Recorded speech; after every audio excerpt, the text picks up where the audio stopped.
त्याची आपण पूजा करावी. काय योग आहे तुमचा. मल्लिकार्जुन शिवालय सुंदर प्रकारचं बघा, एवढ्यामध्ये इथं सुंदर प्रकारचं भव्य दिव्य मंदिर होणार आहे. इथं काय ते पाणी चालू आहे. आम्ही गाडीवर गेलो सकाळी गजानन माळ्याच्या घरी वास्तुशांतीसाठी, तर त्या नदीला काय खळखळ पाणी वाहू लागलं. काय सुंदर वैभव आहे, किती छान आहे. नदीच्या काठावर, गावाच्या शेजारी, गावाच्या बरोबर जवळच. आणि अशा पद्धतीनं बघा नदीच्या काठी किंवा बघा एवढ्यामध्ये पर्वतावर वनामध्ये शिवालयाला कोणत्याही ठिकाणी पूजा करावी. अशा प्रकारचं काही शिवजीनं तुम्हाला मल्लिकार्जुनाची कृपा झाली तुमच्यावर, म्हणून तुम्हाला इथे शिवालय निर्माण झालं. आणि माती एवढ्यामध्ये तुम्हाला सांगतो अशा प्रकारचं बघा प्रारंभी सर्वप्रथम ओम नमः शिवाय मंत्राचा जप करून पूजा सामग्रीवर प्रोक्षण करावं. पाणी घ्यायचं, पाण्यावर एका फुलपात्रामध्ये पाणी घ्यायचं, त्याच्यावर भस्मानं ओम हे प्रणव काढायचं. ते पाणी सगळ्या दिशेला शिंपडायचं, आपल्या अंगावरती शिंपडायचं, सगळ्या पूजेच्या साहित्यावर शिंपडायचं.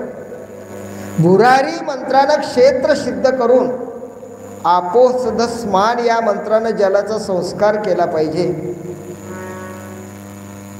आणि ओम शंभनाम या मंत्रानं क्षेत्रशुद्धी करून पंचामृताचं प्रोक्षण करायचं सांगितलं. त्यानंतर नमोस्तु नीलग्रीवाय या मंत्रानं शिवलिंगाची प्राणप्रतिष्ठा करायची. एतत्ते रुद्रवसाहा या मंत्राने बघा शिवजीला आसन द्यायचं बसायला.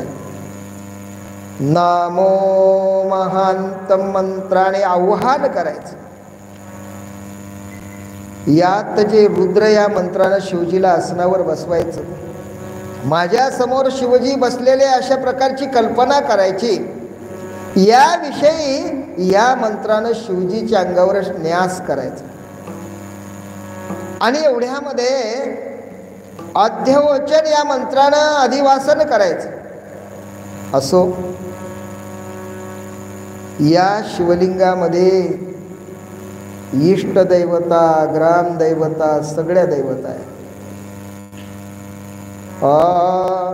ओम नमो शिवा परमिता आदि अनादि मायातीता पूर्ण ब्रह्मानंद शाश्वता हेरंबताता जगद्गुरु.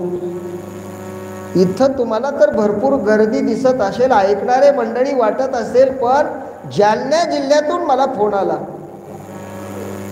जालना जिल्ह्यातून महाराज खूप सुंदर कथा चालली हो. सगळीच मंडळी, महाराज लोक, गुरु महाराज सुद्धा आपल्या आपल्या मठामध्ये ते निवांतपणे. आज महाराज आले होते, त्यांनी सांगितलं आम्ही बघू लागलो महाराज सुंदर कार्यक्रम चालू आहे या आमच्या मठात. सगळ्यांना गोडी लागायला लागली से गोडी लालचावले मन. कशानं? काहीतरी या संयोजक मंडळीनं हा उपक्रम राबवला म्हणून. हे तो एकासाठी घडेल सुख आणि काशी जोडे. कोल्हापूरचा निरोप आला, परत आणखी बरेच ठिकाणचे निरोप मंडळीकडे आले कार्यकर्त्यांकडे की आम्हाला कथा आवडली. खरंच आपल्या जीवनाची जर व्यथा आपल्याला संपवायची असेल ना, तर आपण शिवकथा ऐकली पाहिजे.